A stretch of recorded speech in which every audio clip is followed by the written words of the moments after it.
Well, it was the game against Tottenham Hotspur, and it was one which I think a lot of people put a huge amount of faith in. And Tottenham are a very good team. They're up at the top of the table. They're playing very well, and I think I got a little bit carried away with the way I thought we were going to play. There were a lot of people saying that we were going to take the game to them and really smash them and stuff like that. Didn't say that necessarily, but I thought we would win the game, which wasn't entirely far from the truth. But it wasn't quite what I thought it was going to be. So as I know, I'm going to be talking about the game. So if you don't want to hear what went on, then do go and check it out, and then come back and listen to what I've got to say about it. So when this team news was announced and Eze was going to be playing from the start, I was quite surprised, but I was really pleased the fact that Oliver Glasner thought he was fit enough to start from the very beginning. And in terms of the squad, I thought it was a very, very good setup, very similar to what we've had before. And you had the same Richards, Anderson and Joel Ward at the back, and I felt they worked all right in the last game, so I wasn't entirely worried about that. And to be fair, the way we set up and the way that we were playing the first half, we did contain them really well. I think they only had a couple of chances, I think, in the first half, if that. 2 or 3, maybe something like that, I think it was. But they didn't have many chances at all. We were keeping it very compact.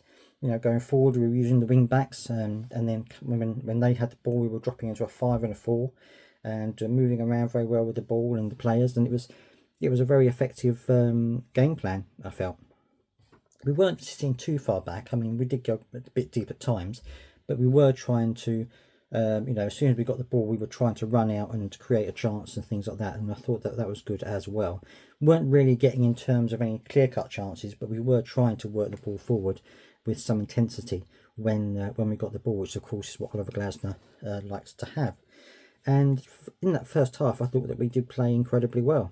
I thought Eze was a little bit rusty, I think, being his first game back after a few weeks off with injury. But, in general terms, I thought that we played quite well. We didn't let a goal go early on or anything like that. We were straight into it, straight into our setup, and we were working really hard. And the good thing as well was we did lose the ball a fair bit, which I wasn't entirely happy with. But one thing I did like was that as soon as someone lost the ball, someone else was there to help out, and it was very, it was very much like that. If we lost the ball, there was always someone going to be there to help back you up. So I felt that was really good. That was a good change.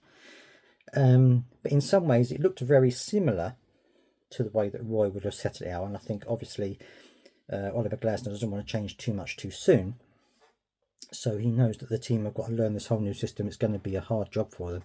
So it's kind of a bit of a transition at the minute. Part Roy Hodgson set up, part Oliver Glasner set up. Obviously they're still transitioning to this new way of playing. So but I thought they did very well in the first half, and it went in at 0-0, and I was very pleased with that. I thought that we were going to be on the cards for at least a draw, because we were limiting Tottenham to very little indeed. Second half, I felt that we came out again very strongly and into our setup as well. Didn't concede an early goal again, which was fantastic. And then Eze had a couple of little touches here and there again. So he was a bit rusty, but he was in the game. And then he got the ball around 59 minutes. He got the ball and was running towards the goal and got fouled on the edge of the 18-yard box. And then they did a very clever thing with the wall. I mean, we've not had the best luck with set pieces, but this was a really clever set piece. They had the wall, Tottenham had their wall, and we had 3 or 4 in the middle, and just as he was going to take his kick, they all moved to the side and it flew into the back of the net. Very, very good free kick indeed, and that was on 59 minutes, giving us a 1-0 lead. Now at that point I felt that if we could continue the way we were playing, obviously Tottenham were going to be wanting to come onto us a lot more. They were going to want to increase the intensity because they needed to get a goal. But I felt if we could hold that way we were playing in the beginning of the first half and the beginning of the second half, I felt we would be okay. However, things did change as the game went on. We sat a little bit deeper, and then of course around 60 odd minutes I think it was, Eze came off because obviously he hasn't played a full game for a long time, and Oliver Glasner said he wanted to protect him because he's had 3 serious injuries this season. So he came off, and the problem was the players that came on, and we had Will Hughes, he came on. França did come on which was good to see. But the problem that I had was Will Hughes isn't really, I don't think, suited to this setup. I don't think he's necessarily good enough for the team. However, and a lot of people were having a go about the fact that he brought Hughes on, but I'll get to that in a second. But he brought Hughes on, and França did come on, but we were a little bit disjointed by that point.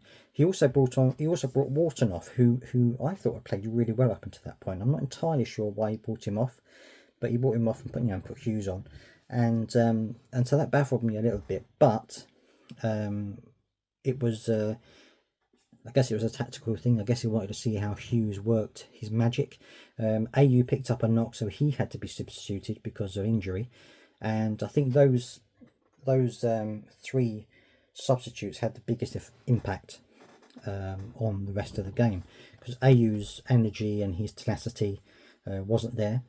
Eze's creativity wasn't there, and Wharton's dogged determination and breaking up things in the midfield wasn't there. And I think those three things compounded to upset our rhythm a little bit. And unfortunately, that allowed Timo Werner to score on 77 minutes, which was a bit of a blow for me.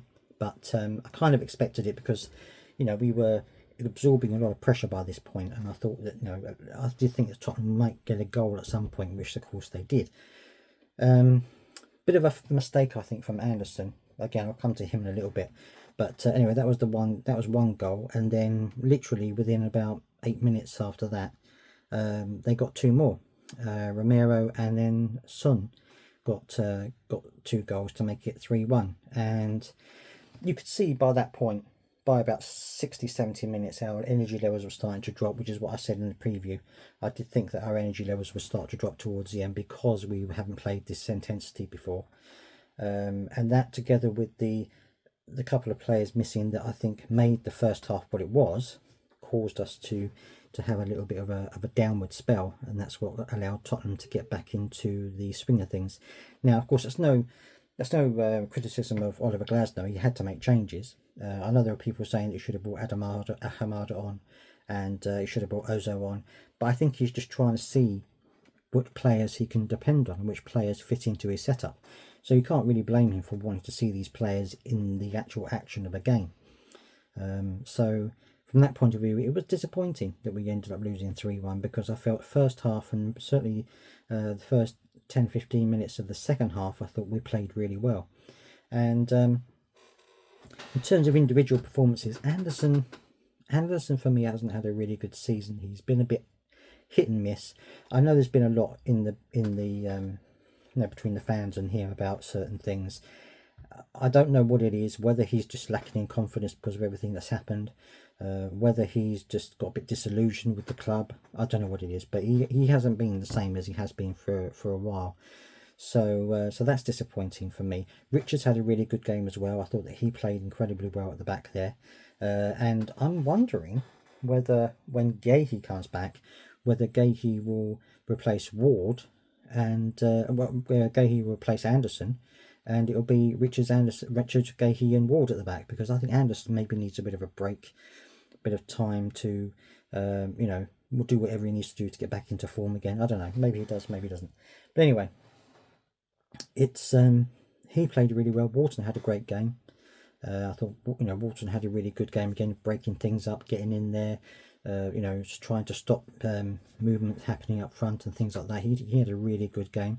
I thought Munoz had an okay game. It wasn't his best game for Palace so far, but he was okay. Tarek Mitchell for me looked a little bit out of his depth, I have to be honest. He did do some good plays and things like this, but he's not quite as good going forward, should we say, as Daniel Mun was. Now, there was a period of time, I think it was during the Vieira era, when he was going forward and putting crosses in and bombing along and things like that. But of course, he did have Zaha on that side to help him out as well. But there was a time when he was doing that, so maybe he's just hasn't got the confidence at the moment to go forward and do that kind of thing. Maybe he's thinking too defensively. I don't know. But I know Oliver Glasner did say that he thought we needed more confidence when we had the ball, which I think was true. We didn't look like a team that had confidence when we had the ball. I thought Mateta had a decent game, again trying to hold things up. Not quite as good as the games he's had before, but he had a decent game. And in general, I thought the team played really well as a unit in that first half, as I said. So there was positives to come from this game, absolutely. And we've got the game against Luton coming up, and then we've got a 3-week break because the Newcastle game's been postponed. So there's a chunk of time there where he can work with the players and try and get more of his, the way he wants to work, set him in stone with them. Eze did say that he's demanding a lot more intensity from them, which they're not used to, but they're learning and they're getting fitter and things like this. And I think that's what a lot of it is about. Oliver Glasner said, it's about keeping up that intensity for 90 minutes, 100 minutes, 110 minutes. That's what it's all about. And I'm sure we will get there eventually. It's just going to take time. So I'm looking forward to the Luton game because I think we could probably get a result at Luton. And then we've got this 3-week break, and I think that would be good for us to have that, so that we can, so that Oliver Glasner can concentrate on what he wants to do. And of course, I had an email from Barry. Thank you for emailing. You can email into the show, footballtothecourt@gmail.com, footballtothecourt@gmail.com. You can email in with any questions or things you want to talk about. Barry was kind of saying about Tarek Mitchell, about how he felt he wasn't quite getting used to the wing-back role. And I think he's right. I think he is a very good defender. He's good at one-on-one defending.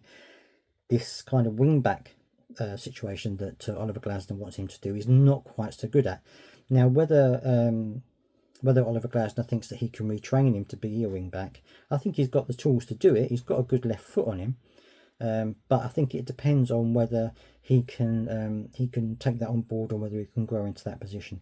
It will take time before we know, of course, whether Glasner wants to stick with Tarek Mitchell or whether he wants to bring in a more natural wing back in that position. So we'll have to wait and see. But yeah, I do agree with what Bayer was saying about that, and I think that it's hopefully it all will improve as time goes on. But let me know what you think down in the comment section as always, and I will see you next time.